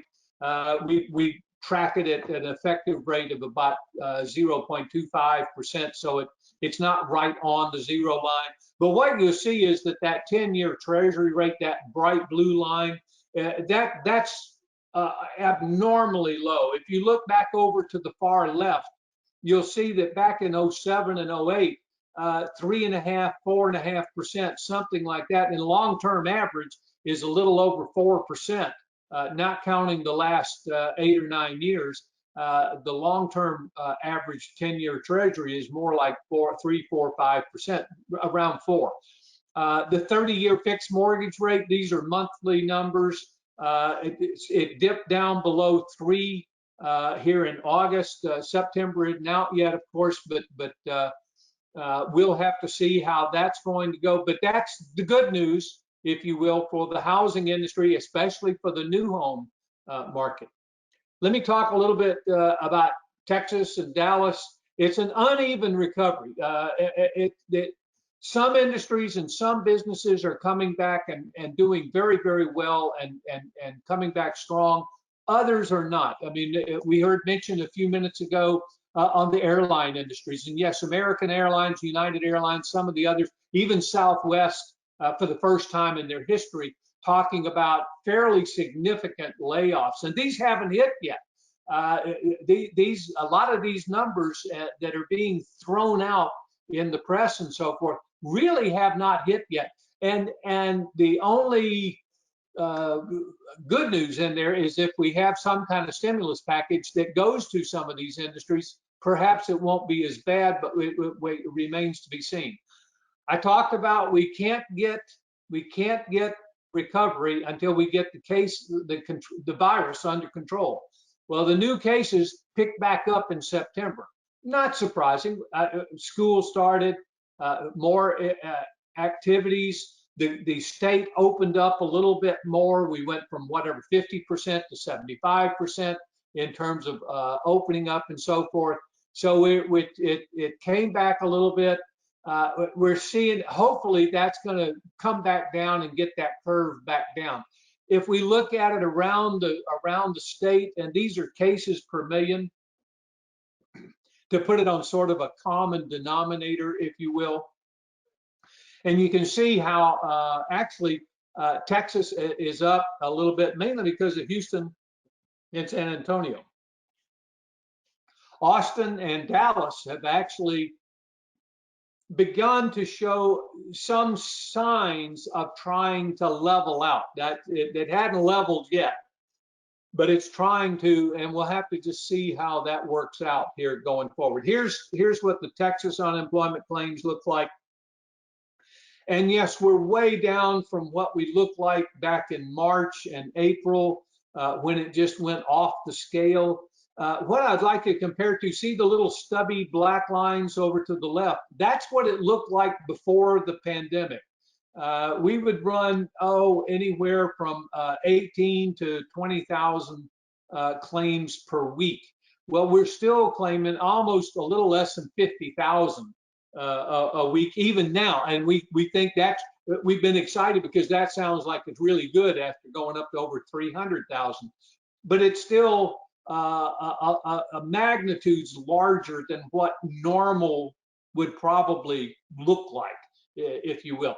We're still about 600,000 jobs statewide short in terms of where we were a year ago, even though we've gotten the unemployment rate down to an almost acceptable 6.8% rate.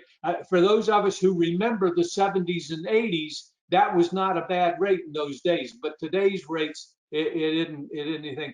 We did an analysis at the Real Estate Center. We were looking at the different industry groups around the state to see August of this year compared to a recovery index to compare it to what it looked like in February. And you can see that it's really a spread here. Financial activities back almost 99%, government 98%, government never goes away. Transportation, utilities, warehouses around 97%, and professional business services. This is good. Even manufacturing at about 95%, but it still means it's 5% below what it was. What you see down at the bottom, though, are the sectors of the economy in Texas that have been hit the hardest, and that's, of course, leisure and hospitality is still down 20%. Is still not anywhere close. And then, of course, mining and logging also at about 80%, 79%. So statewide, we're looking at about 94% recovery on the industry. What I thought you'd find interesting is what it looks like by MSA around the state. I don't want to mention College Station at the top, so let me jump down. You'll see that Dallas is doing much better than the state average. It's up almost 96% recovered in terms of job recovery since the pre-pandemic. Fort Worth lagging a little bit more, manufacturing, some of the other services in Fort Worth and activities taking a little bit longer to come back up at about 93%. So there's still a long way to go. I mean, 1 percentage point here in what we're looking at, and particularly in job recovery, is a big deal. It's still trying to get there. We're moving in that direction. Here's another indicator for you, and you can see how Texas, well, in August a year ago, Texas at 3.7% unemployment rate was unprecedentedly low. We jumped up to 13% by May, and May again that was our trough. That was our worst month. And here, August of 20, we're back down to about 6.8. We've more or less halved the unemployment rate. You can see Dallas and Fort Worth are doing considerably better. Austin a little bit better, and moving in that direction with a 6.3% unemployment rate. Here's non-farm jobs. Here's that partial V recovery, if you want to call it that. The jobs needed to bounce back up to where it was going forward, and it's slow going, coming back up. We're down about 5% in total job count in Texas. And it's a lot of jobs in that sense. It's approaching 650,000 jobs. Energy market, I mentioned that earlier. I'm not going to belabor the point because J.R. Ewing notwithstanding, Dallas-Fort Worth is really not energy dependent and an energy dominated town. Not like Houston, and particularly Midland, Odessa, and the others. But you can see what happened starting back in January, at the beginning of this year, the dramatic fall off in the price. These are weekly prices, so it didn't quite technically get down into negative territory for the whole week. It did for one day, but it did get down to $3.50 for that week back in April. It has subsequently bounced back and is hovering, like I said earlier, in that $40 plus or minus a buck or two per barrel. Rig count has dropped off considerably. We've got an overabundance of oil, believe it or not. We're actually cutting back production because overall demand, it's a global demand, fell over 20 million barrels a day. So you just didn't need to have that much going. Whether or not the price of oil will go back into anything approaching something to encourage further exploration and development, the best guess is that it needs to get back up to a price level of at least 60 bucks a barrel or thereabouts, and keep going up to really be much of a stimulus. So we're seeing energy right now on the go forward for the next year or two for Texas and for most of our markets in Texas as being sort of a neutral factor. We don't think it'll necessarily have that much more collapse, but it simply won't have the kind of stimulus that it's had in the past. Here's daily new cases in Dallas. Again, on a per million basis to kind of get it on a common basis. And you can see how the peak was back in early August, or a second peak, I should say, and then has since that curve, that's a curve that when we were seeing the daily press conferences and Dr. Fauci and Birx were talking about, they wanted to get the curve under control. That's the one coming back down. And you can see new deaths are leveling out, but that's still going to not be indicative of having the virus under control. Again, whatever under control means, but entirely a little high. Unemployment claims, Dallas and Houston, of course, are going to lead the state. They're just simply bigger markets. But you can see how since March 21st, or the middle of March through the middle of September, over 700 and almost 776,000 people have filed for unemployment insurance.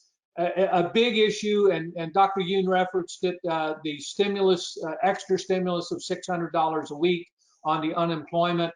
That was the federal, which gave out the end of July, a major hit on the economy. Total personal income actually went up, which was almost anathema. You couldn't figure that one out, except for it's called transfer payments, the government transferring money to private individuals. In the Dallas, Plano, Irving, that's what the DPI is. It's the municipal. It's the Dallas side of the Dallas-Fort Worth MSA, if you will. Total non-farm jobs. Here's what the employment looks like. It's only down about 3% since last August. You can see it's been trying to have that, what would look like on the graph, a V-shaped type recovery. It's not there. It's going to take a little while longer. And when I say a little while longer, we think maybe by the end of the year, the fourth quarter, the next 3 months will kind of tell a tale here. And if we can pick up that 3% slack and maybe just get back up to break even, we'll be doing pretty good. We're looking at maybe for the year, on an annualized basis, employment. I've called it 2%. Really, it'll be somewhere maybe even closer to 1% if it's positive. If it'll just break even, would be really good. And get back over the hump of recovering the second quarter. Again, we don't have the third quarter number. The third quarter just ended day before yesterday, so it'll be a while before we really know what's going on. You can see how the growth in Dallas has been so strong for the last several years, but we'll have to see it. One of the things that was pointed out is that the housing market has been really the primary economic driver that we've seen nationally, and we're seeing it here in Texas, and we're seeing it in the Dallas-Fort Worth marketplace. The housing market has bounced back and has bounced back very strong, and is the primary driver for the overall economy, especially in the new home construction. As was mentioned, construction jobs pay substantially higher wages and salaries than most service jobs, or especially the leisure and hospitality type jobs and so forth. So we really need, and then the multiplier effect, because when you build a new house, as you realtors really know, when you build a new house, it's not only the house that gets built, it's all the appliances and the furniture and the carpeting and the flooring and all of the other things that go part, and countertops that go and be a part of that overall economic effect of building new properties. Here's what we're looking at in terms of what we think is going to affect the home buying demand through the rest of this year on into 2021 as a forecast. And like I said earlier, doing a forecast right now is really tough, because it's again, until or unless we have the COVID-19 and the coronavirus under control, all the bets are off. We don't really know exactly how it's all going to shape up and come about. But there is limited inventory. It's especially in key prices. in the key price areas. And I'll show you for the Dallas-Fort Worth market here in just a minute. New construction is still limited.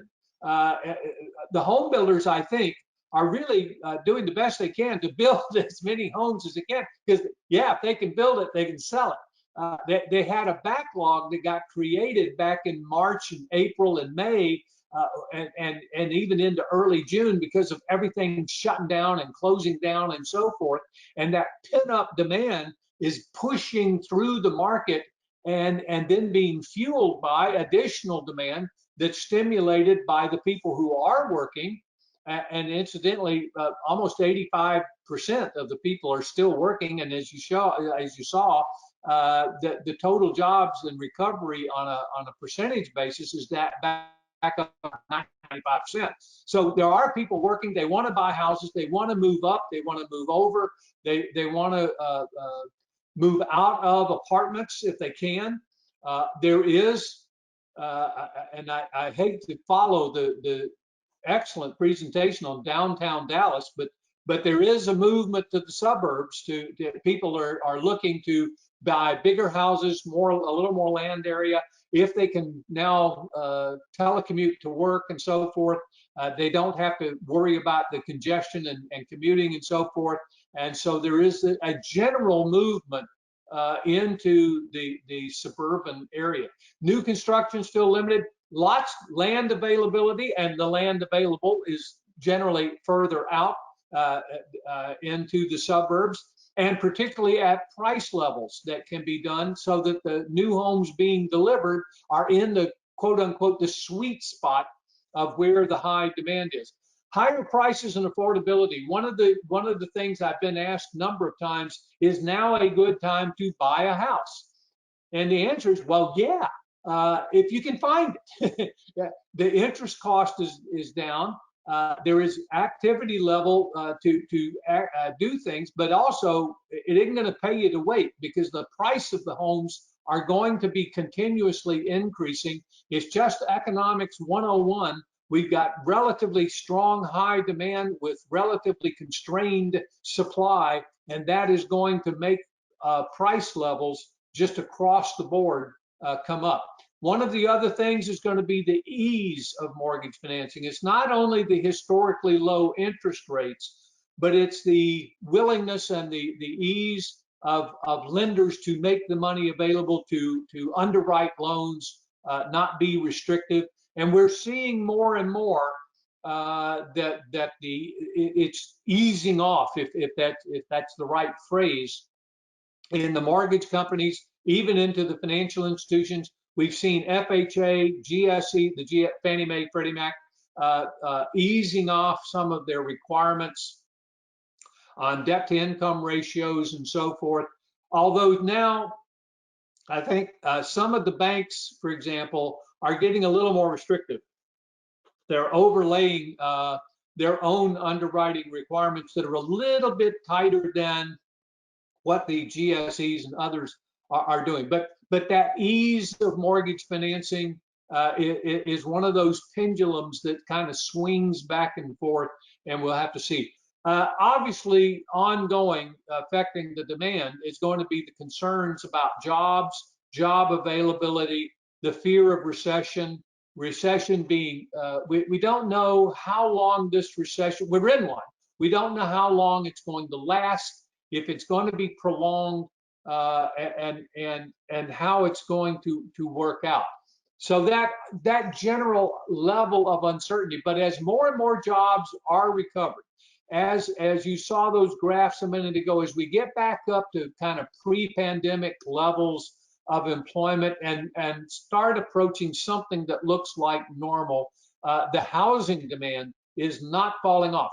We also, and I should say this very quickly, we have positive demographic forces going, particularly here in Texas, particularly in the Dallas-Fort Worth area. The millennials, one of the things the millennials have discovered, to their chagrin, because there's nothing they can do about it, they're getting older. And they're now, the millennials are now approaching 40. A good segment of the millennials are now 33, 34 years old on up to 38, 39 years old. They're now getting married. They got married a little later in life. Now they're having some children. Now they're looking for the suburbs. They're looking for the house with the yard to raise a family. It's a big generational demographic group, and it's a big push, even the late 20s. And now with the low interest rates and relatively easy financing, it now is an excellent time to go out and buy a house if they can find one. As Dr. Yoon was pointing out, if we are anticipating higher inflation, if we're anticipating inflated house prices with higher and more rapidly increasing home prices, buying fixed asset, buying real estate does tend to be one of the better opportunities and investment opportunities that one should consider. Here's a portend for the future. This is not necessarily part of the 2021 forecast, although I do suspect that is when we'll start seeing it come into play. I think by second, third quarter of next year, we're going to see the real explosion here that we've seen in the delinquency rate, mortgage delinquency rates, and all of these loans that are in forbearance. Some of them are going to wind up being foreclosures because some of the people who needed the forbearance and were granted the forbearance, they may or may not get their jobs back or find new jobs quickly enough to overcome the problem. Incidentally, that big spike out there on the right, and I've got it there, mortgages in forbearance, according to the Mortgage Bankers Association, the way they track these numbers, they're including anything that's in forbearance as being 30 days delinquent. So it's spiking that delinquency rate, and there's going to be more play in that as we go forward and see how that works. The trend has been fewer forborn, I think there's such a word as forborn, loans into the future, but we'll have to just see how that plays out. Dallas-Fort Worth housing market, hey, first quarter was strong as the devil. Really good quarter. Second quarter, not quite so much. You can see, in fact, that closed sales were down for the 3-month period compared to second quarter of a year ago, down 11%. Median price was only up 2%. The thing that'll catch your attention here is look at that active listings. That's the inventory shortage that we're talking about. We haven't been adding properties for sale quickly, and particularly during the second quarter time period. People who might want to sell their homes were nervous about having people coming in and looking. They didn't feel like it was a good time to do it. They couldn't find another home to go buy, so that chain of events that happens in the housing cycle was disrupted. So second quarter, we had a lot of problems. You still see, though, the months of inventory, despite the fact that the sales were down, the listings were down even more. So the months inventory still stayed at a very low rate at 2.5 months. Look up at the top right-hand corner. You'll also see the price distribution. There's the sweet spot. 1 minute. Basically between 200, 400,000. Here's Texas single family building permits. Here's the shortage that was talking about. We just aren't building enough houses. It's just that simple. Although first half of the year, we're up about 9%. So you can see that we are predicting for the 2020 year to be a good year, and 2021 even better.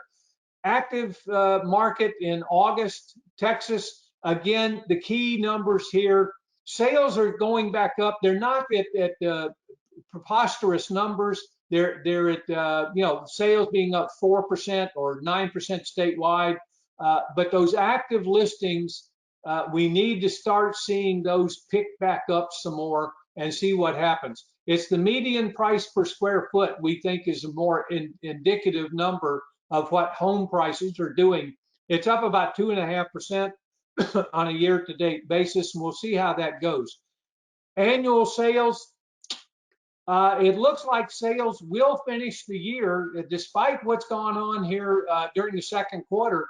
We're expecting the third quarter numbers to be very strong. With the last several months have been strong. July and August were strong. September, I can tell you, is probably going to be equally strong. And that push, the whole sales season got pushed into the fall. So we're looking for sales and home prices to do quite well. Prices up somewhere maybe 8-9%. We'll have to see how that goes. Here's what sales look like on a seasonally adjusted basis. You're not used to seeing it because if you do the actual month, it looks like a sawtooth. But we adjust the sales, and you can see how we have picked up the last couple of months, and in fact are now exceeding what we were doing a few years ago. Here's the distribution of sales on a year-to-date basis in the Dallas-Plano Irving area. And you can see the sweet spot, 200 to 500,000, 70% plus of all of the home sales. And you can see the months inventory over to the right.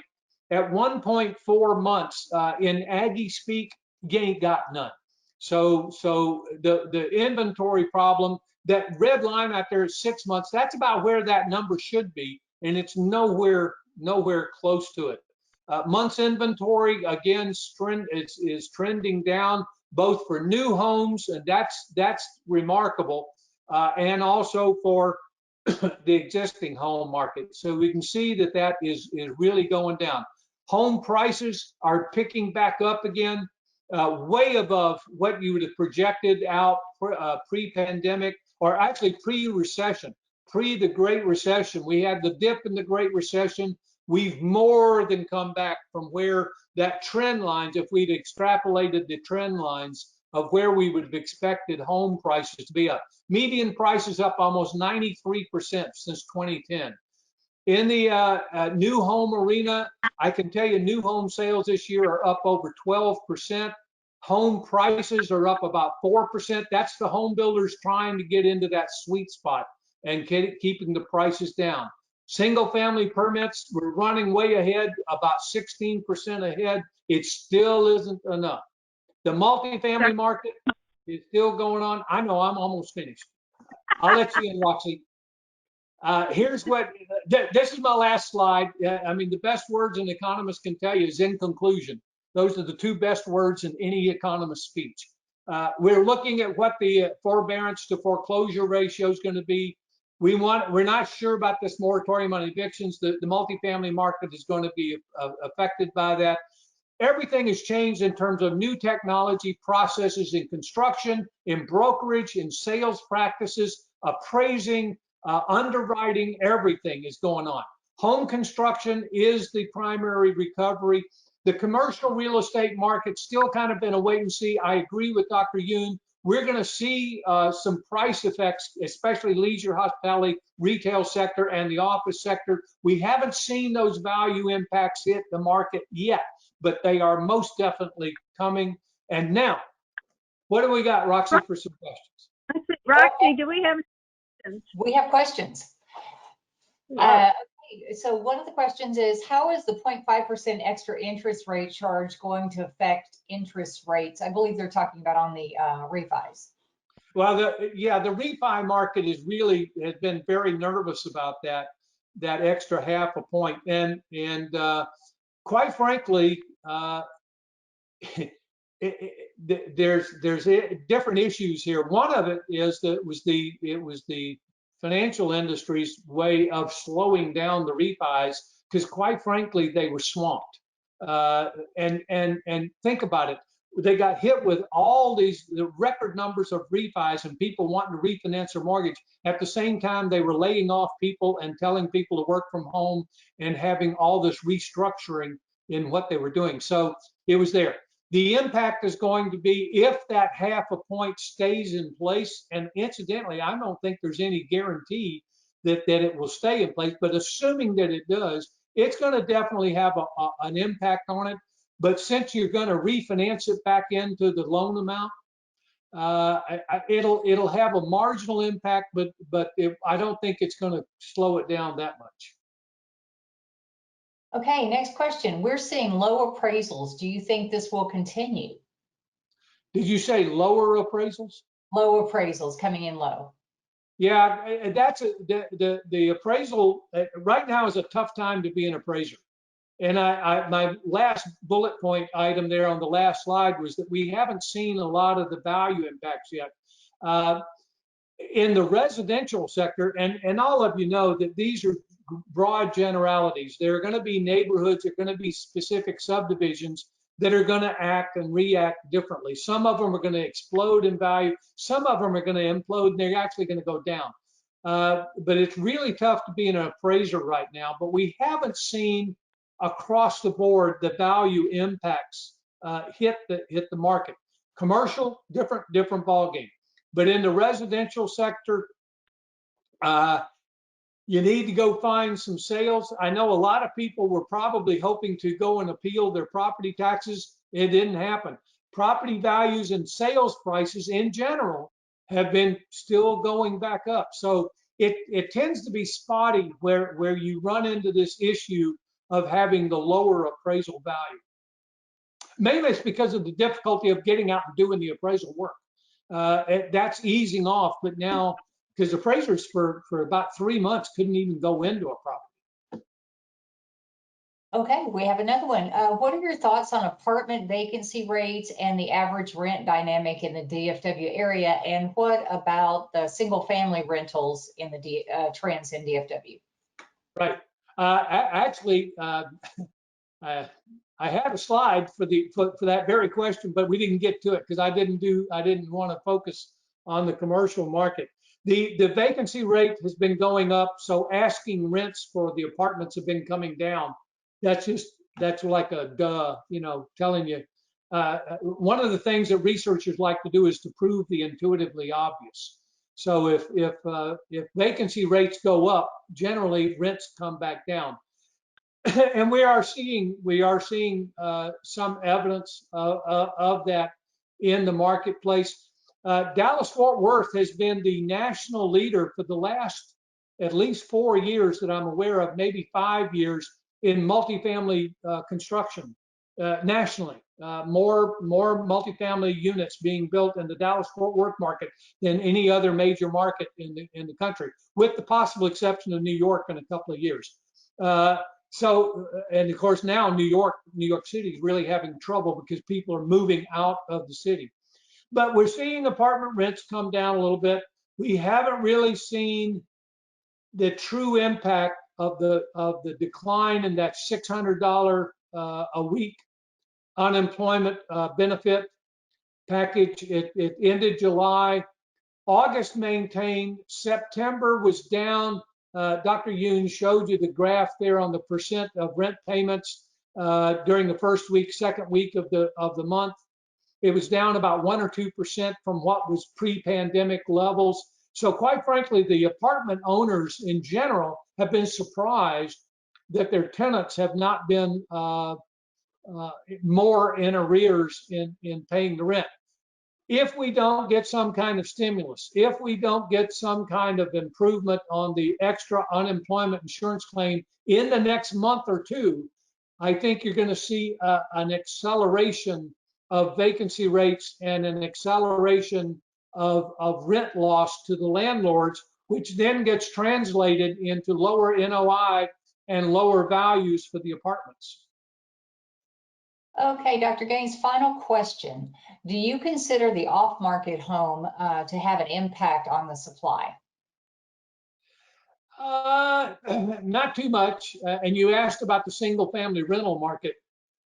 One of the things that's being anticipated is if we have an increase in the foreclosures that I mentioned, and incidentally, I don't think we'll see that increase till about the second or third quarter of next year. It's going to take a while to play out. There are a number of investor groups being formed nationally and within the state of Texas and in the Dallas market specifically, looking to have another wave of quote unquote distressed sales like we did back in 8, 9, 10 to buy homes and either improve and flip them or to convert them into single family rental. And we'll probably see that single family rental market pick up, but it's going to be somewhere into, about the third quarter of next year or a little bit later.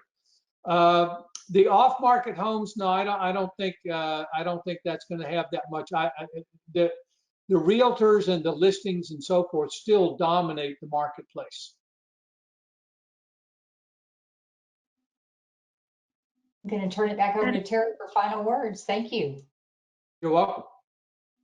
Thank you so much, Dr. Gaines. As usual, it's a fabulous information that you present to us all the time. We really appreciate your being here today. Thank you. Thank you.